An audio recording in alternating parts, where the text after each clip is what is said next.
Hi, everyone, and welcome back to another Chart of the Week. I'm Lisa Miller. Well, I had a whole different topic to share with you, but this one I'm going to share with you has been on my mind. So I decided, trust my gut, scrap what I had, and do this topic for you. And the headline here is The Data Doesn't Lie, but are we really listening to what the consumers are telling us? So let's take a look at this chart. So for those of you that have been following along, this is not a new chart, but for those of you that are new, let me break it down. Each month I do 1,000 surveys among consumers 18 plus years old. This particular question is asking about the consumer economic sentiment. And I asked the question a little bit different than maybe most.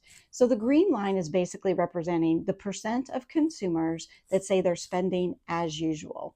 And you can see that that green line's been moving along.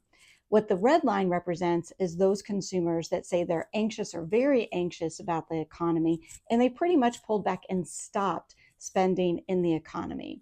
But what I want to look at is the gaps. And so what you can see is that the gaps have been changing over time.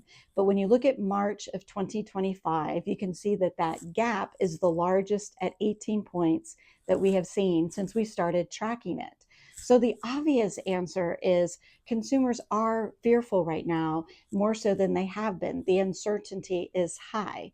But what I want to encourage you to think about is, what is that so what? And how do we navigate through this fear and this uncertainty to provide opportunities for growth for your business?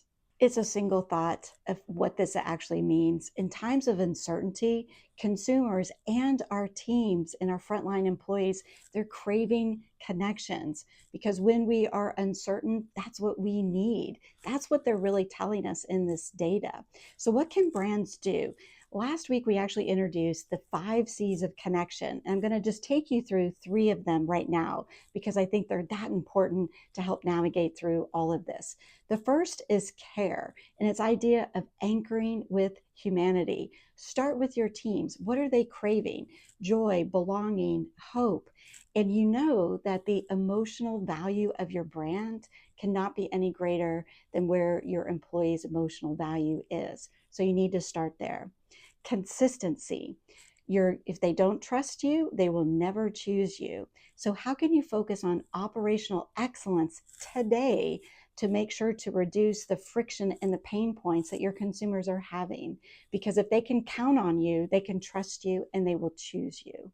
The last is creativity, and this idea of finding the opportunity during the uncertainty, and it's all around relentless reinvention.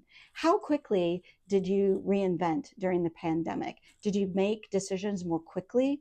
What's holding you back today? Is it deadlines, timelines, overthinking, too much testing? We have to stop that. We can move more quickly today because we know we've done it, and we shouldn't wait for it to be crisis mode to be able to move quickly. So those 3 things immediately can make a difference to build connection, because they are feeling fear and anxiety, but what do they really need is connection. Well, I hope you enjoyed this one, and until next time, we'll see you later. But make sure to look down below. We have a couple of exciting things that we want to share with you as well.